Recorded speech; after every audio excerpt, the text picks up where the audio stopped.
Canada must be a country of freedoms, and all the freedoms must be protected by law. These words were spoken by George Etienne Cartier, one of the fathers of Canadian political thought. But are they still relevant in Stephen Harper's Canada today? 6 months ago, CUTV started investigating the formation of the Gamma Squad here in Montreal. They were a squad of policemen dedicated to investigating marginal groups and anarchists. Their first act was to arrest 4 members of the CLAC after a May Day demonstration. A month later, in July 2010, they arrested 4 members of the Quebecois student group AC for staging 2 peaceful sit-ins in the offices of the Minister of Finance and the Minister of Education. The AC members were arrested 1 month after the demonstrations. From the discovery that the Crown turned over, they're absolutely certain that both their phones and emails were monitored. In doing our research, what we found is that the Gamma Squad is not isolated to Montreal. This is part of a Canada-wide network set up in 2002 by Assistant Commissioner Gilles Michaud to the RCMP. We interrupt this report to bring you an explanation for the tide of acronyms we're throwing at you. The Royal Canadian Mounted Police were formed in 1873, a quasi-military national police force. They had responsibility for national domestic security until the 1970s, when they were fired for impersonating terrorists. CSIS was formed in 1984 to replace the Royal Canadian Mounted Police in the national security role. It was handy for the Royal Canadian Mounted Police and money-saving for the Canadian government in that most of the ex-RCMP officers who first formed CSIS didn't even have to move desks, they just turned in their guns. INSET, the Integrated National Security Enforcement Team. This is the bureaucratic cover under which the RCMP got back into the domestic security business. The JIG, or Joint Intelligence Group, is an ad hoc group comprising the RCMP, CSIS, National Defense Security Intelligence, and your local police. ISUs, or Integrated Security Units, are the structure set up by the government at all major events, including the G20 and the Olympics. It includes the RCMP, your local police, the Canadian Security Intelligence Service, and National Defense Intelligence. Thank you. We now return you to your report. Now, the RCMP were banned from doing domestic surveillance work after the MacDonald and Keeble commissions of the 1970s found that the RCMP routinely used illegal actions. Between 1970 and 1973, 80% of the FLQ incidents here in Quebec were actually committed by members of the RCMP in order to keep their national security budgets up.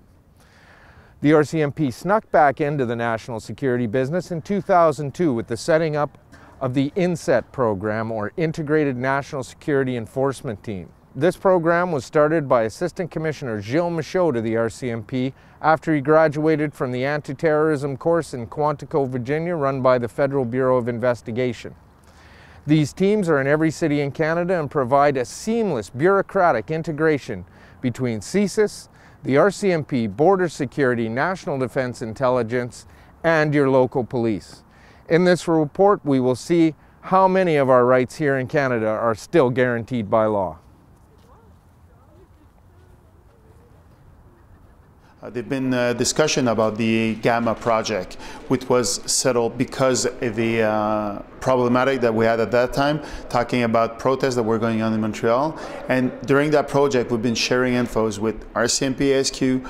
All the resources were put together, so it was very easily done for us. It was a plus for us. And was it vital to the Gamma project to have that integration with the C Division INSET, experienced personnel, access to resources to carry out that type of a national security investigation?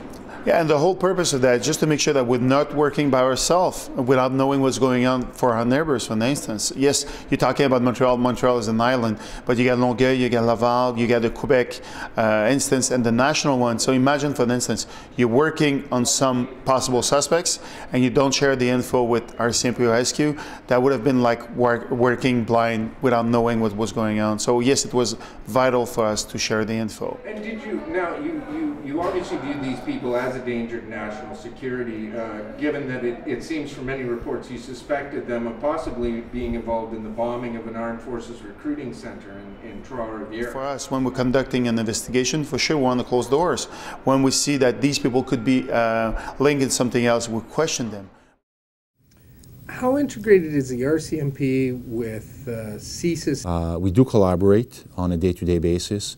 We have exchanges of resources from the service to the RCMP and the RCMP to the service. The purpose of these exchange of personnel is basically to afford our respective agencies the understanding and knowledge of how the other agency works, why and how they do their things, so that we can continue to collaborate effectively. We do have under the Security Offenses Act, the RCMP has basically primacy over all national security criminal investigations.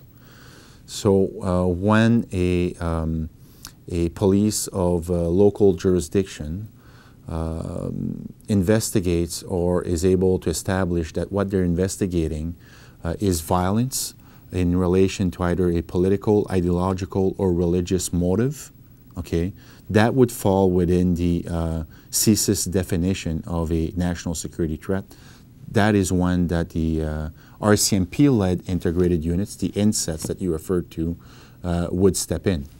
That being said, the INSET on its own, it is integrated. It is integrated because we have police forces of local jurisdictions that are on board.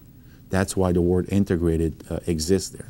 So this is done in a very seamless way. Talking about the Montreal Police Service, this is the kind of intelligence that the Montreal Police Service was the primary agency to get it, because we're working on the field, we get that info. We share that with the RCMP, we share that with the SQ on a national level. You know, the McDonald Commission recommended the creation of CSIS because the RCMP has, it's not the finest part of the RCMP's history. It's dealing with internal dissent. In the course of my research, I came across an ISU-JIG intelligence memo, and it listed as threats at the G8, and I would assume the same would be for the Olympics or any other kind of event. First, terrorism, obviously, you know, large-scale acts committed by extremists. But secondly, it listed threats to public order. And under what it listed as threats to public order, it interested me that it included practical or theoretical objections to capitalism, mixed market economy, free trade environment, animal rights, First Nations, which would have been an issue at the 2010 Olympics, gender, racial equality, distribution of wealth. I mean, aren't you actively gathering? No, we're not monitoring. No, to ascertain whether they have criminal intentions or not. Would that not be part of it? No, we're not monitoring the activities of these groups unless we have allegations or information that would lead us to believe that they're up to criminal activities. As it is now, with the actual policy of the government, of the Harper government, you never know what they can do, because they tend to consider you as a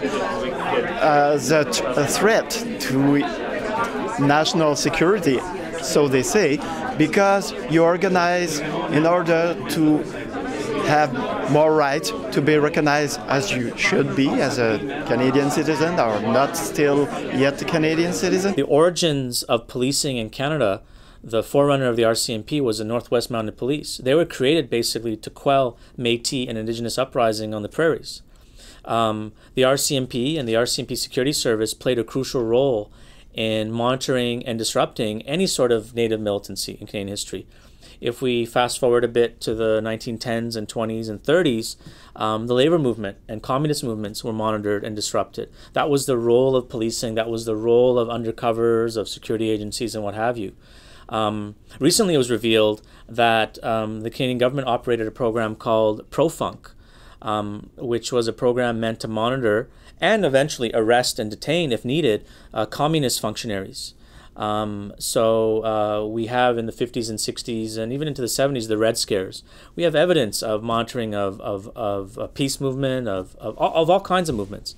And in Quebec in particular, there's a very unique history, because the RCMP security service was involved in trying to disrupt sovereigntist movements. It's because of some of their abuses, like burning barns, false communiques, false bombings, that there was commissions of inquiry, and basically the security service function of the RCMP was taken out, and CSIS was created in 1984. So you have CSIS, but the idea of police running undercovers and special squads and the rest of it and monitoring political movements, that still continues.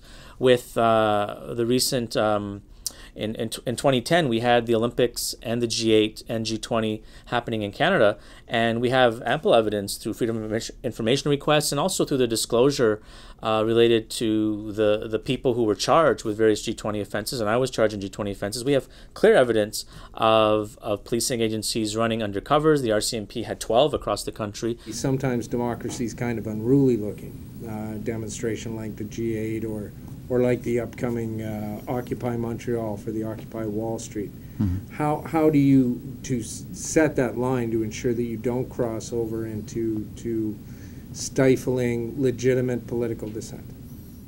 Again, the line that separates that is basically the criminal activity, a criminal activity per se. Okay, if it is not, if the groups, associations, or individuals are there expressing their views on issues, the RCMP does not investigate that. We don't do that. All right, we don't do that. According to the proof that our lawyers have right now, well, according to the proof we have, it's clearly sure that they are already listening to our conversations, reading our text messages, reading our emails, and according to the questions that they asked to our militants that were arrested, we have asked our hébergeur, the hébergeur of our site web, of our website, to tell us from which server does the most visit come from to our website, and it's the server of the SPVM for maybe 2 or 3 months. So we know they are already listening to us, they are reading our message, reading our websites, reading our emails. So yeah, they are already using those tactics. How do you feel that the new omnibus crime legislation includes legislation to allow police access to people's internet providers, cell phone providers? How do you feel that's going to affect civil liberties in Canada? Well, it's a huge attack on civil liberties. I mean, there's 2 specific things here. There's the omnibus crime bill, but there's also all these new internet privacy measures, and they go hand in hand. It's basically giving more power and a lot more discretion to policing agencies in the state. It gives the police a huge amount of powers to be invasive in our day-to-day lives. As we've seen in this report, Canada has formed its own Homeland Security Department without the need for bothersome legislation. And the security apparatus is increasingly being used against social movements here in Canada. For more information, check these links. In our next report, we're going to look at CSIS's history of illegality here in Canada. This is William Ray for CUTV News.